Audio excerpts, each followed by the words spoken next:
Midweek greetings and welcome to this evening's edition of Primetime News. I'm Joy Gosses.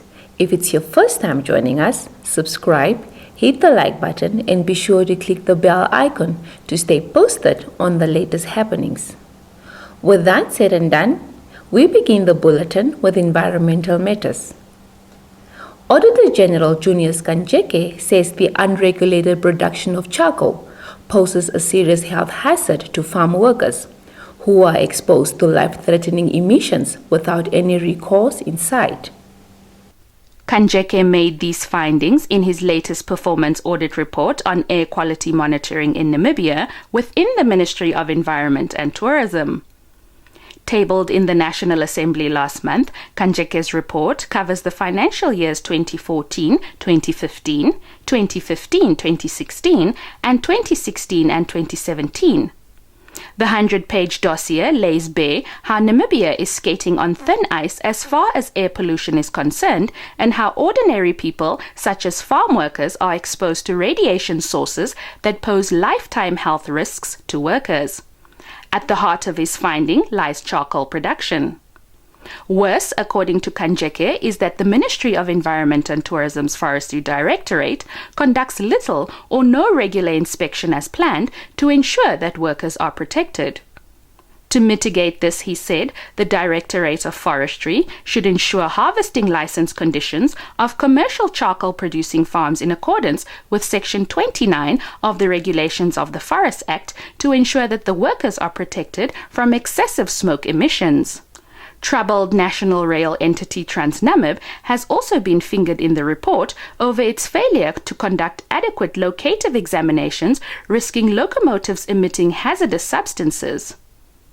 TransNamib does not have a contingency plan on the use and replacement of locomotives.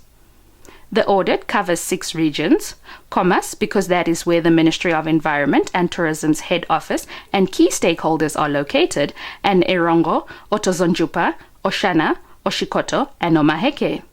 The latter regions were selected because uranium mining, fishing, locomotive operations, asbestos roofing, hospital incineration, charcoal production, motor vehicle testing, and waste disposal, among others, take place there. Salima Shimwefeleni reporting for Nampa News. Moving on to education matters. Teachers Union of Namibia's Secretary General, Mahangoro Gavihuha, says they expect teachers' salaries to be increased next year, vowing that if that does not happen, they will negotiate with the government from the streets. Kavihua made these remarks on Tuesday during a press conference at the union's head office while commemorating World Teachers' Day under the theme Teachers at the Heart of Education Recovery. He said that teachers have been starved for the past 7 years without a salary increment while everything in life keeps increasing. Kavihua added that despite the lack of increased salaries, they are expected to give their best to educate the Namibian child who will one day run the country's economy. He stressed that they know that government has a bargaining system with other trade unions, and their message to them is very clear that they are not going to allow or agree on 0% increase as they have been doing for the past 7 years. Kavihua also said if need be, they can negotiate teachers' salaries from the streets if they are not careful. He further added that he had a meeting with the Minister of Finance, Ipumbushimi, where he briefed him on the plight of teachers and to consider the salaries for teachers when he tables the national budget next year. Kavihua noted that therefore, not even the coronavirus impact on the country's economy will stop teachers from demanding better remuneration because they have also been affected by the pandemic. When approached for comment, Chief Public Relations Officer in the Ministry of Finance, Tonateni Shidudu, said the minister does budget consultations with various stakeholders, including unions, but implementation of civil servant salaries requires the Office of the Prime Minister to be involved. Office of the Prime Minister spokesperson Saima Shanika said government has always engaged recognized labor unions on the increment of employees' salaries and teachers as part of that. Salima Shimwefeleni reporting for Nampa News. Shifting our attention to news beyond our borders, Libya's House of Representatives on Tuesday decided to postpone the legislative elections to January 2022 instead of 24 December 2021. Xinhua brings us more. Abdullah Blehi, spokesman of the House of Representatives, said the legislative elections will be held 30 days after the presidential election of the country. He stressed the keenness of the parliament to ensure that the president will be directly elected by the people, given what the country has gone through over the past several years due to the lack of a president. The elections are part of a roadmap adopted by the UN-sponsored Libyan Political Dialogue Forum (LPDF). Earlier on Tuesday, Libya's High Council of State rejected the parliament election law approved by the House of Representatives. Still on the continent, the German Nursing Council on Tuesday suggested that in order to enable Africa to cope with the COVID-19 pandemic, 1 dose of vaccine should automatically be provided to the continent for every dose administered in Europe. Once more, Xinhua brings us this insight. The German Nursing Council President, Christian Vogel, in a statement said vaccination in Africa against coronavirus must be accelerated. She added that the pandemic control must not stop at the borders of countries and continents. The German Nursing Council pointed to data published by the International Council of Nurses showing that in 9 African countries, only 10% of health workers had been fully vaccinated against COVID-19. In Germany, around 53.8 million people have been fully vaccinated against COVID-19 as of Tuesday, bringing the vaccination rate to 64.7%, according to the Robert Koch Institute for Infectious Diseases. Volker said without a major global vaccination sweep, the pandemic won't be controlled and thus will not be able to fully protect nursing and medical staff worldwide. And until that occurs, the pandemic will not be over. Stand by for your top roundup.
In the business and economic segment tonight, we begin with the global economy outlook.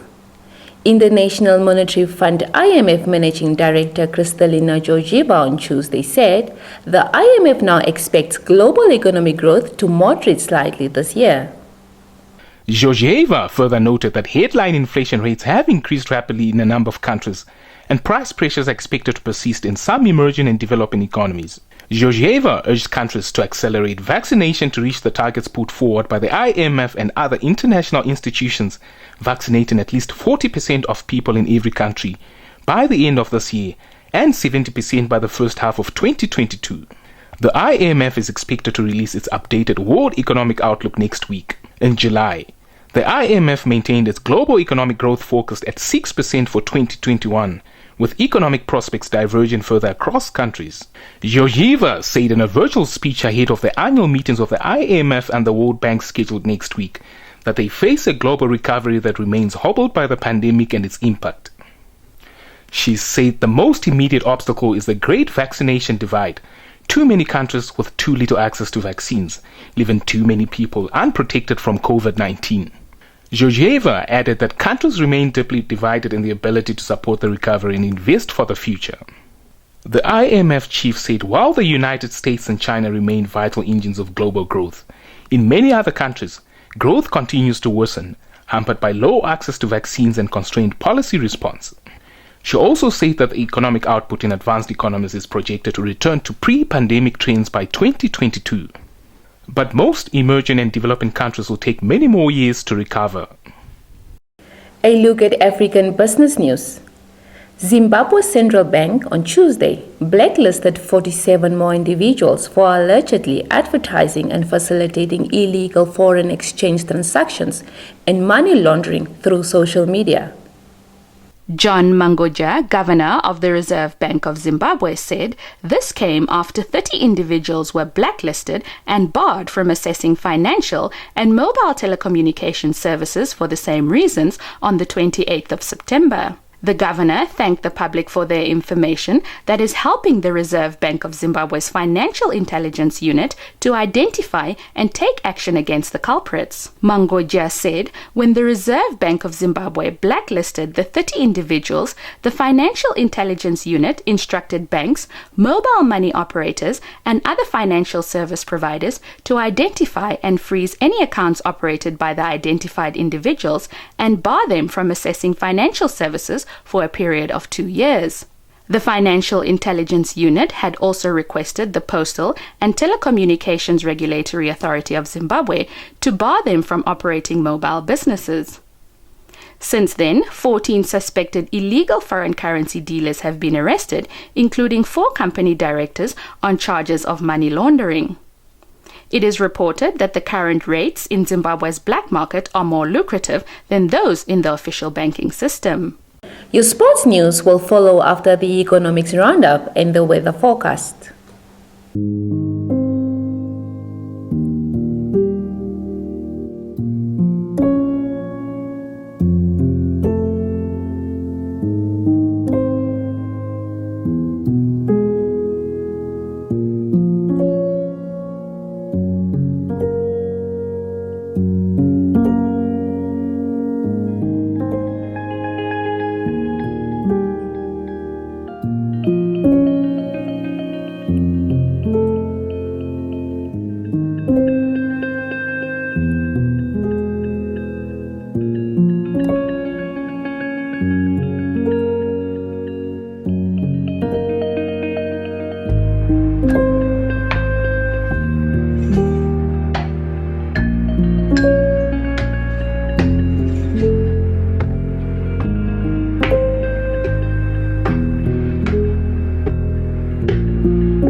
Welcome back.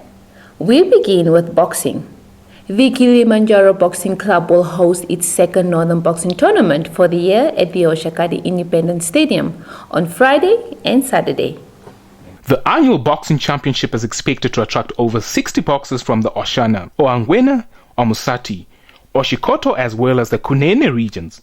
In an interview with Nampa, KBC chairperson Joseph Bernard said the boxing championship will be used as preparation for the MTC Youth Games scheduled for December in the Commerce region. He said 10 clubs have so far confirmed their participation. Bernard added that their aim is to develop boxers, as well as help them qualify for future boxing tournaments and prepare them accordingly for when they turn professional. KBC chairperson also noted that his stable's goal is to produce world champions by developing boxers who are younger than 17 years old and promote them to the paid ranks. According to Bernard, the Boxing Bonanza will identify the best boxers from the 5 regions who will go on to represent their regions at the MTC Youth Games in December and to compete in professional boxing events scheduled for March next year. Moving on to football. The Brave Gladiators concluded the COSAFA 2021 Women's Championship tournament with a 1-0 victory over Eswatini at the Madiba Stadium in Gqeberha, South Africa on Tuesday. Woman of the match and defender-turned-striker Lovisa Mulunga scored Namibia's only goal in the 34th minute after Eswatini failed to clear a perfectly placed free kick. Namibia started the match well, pinning their opponents in their own half, but could not utilize the large chance of ball possession. This allowed Eswatini to gain confidence and crawl their way back into the game, but it was Namibia who managed to score first through Mulunga, who was surprisingly thrust into an attacking role for the match and made a presence felt. Brave Gladiators coach Jacobs said fate was not on his side as they were eliminated early and will build on the performances at the COSAFA going forward.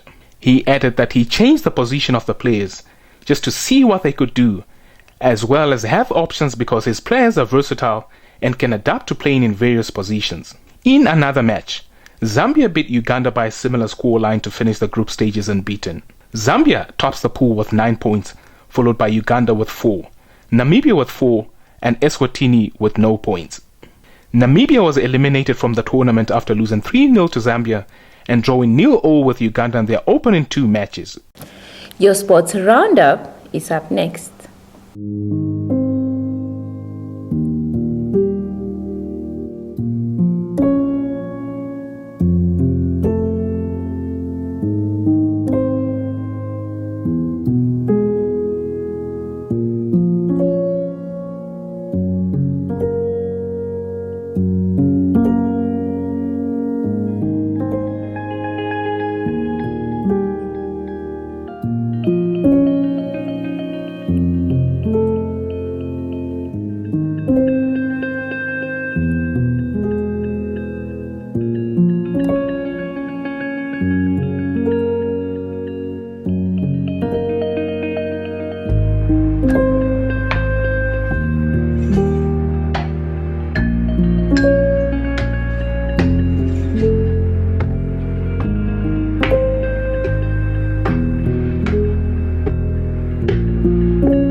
With that, we have come to the end of tonight's bulletin.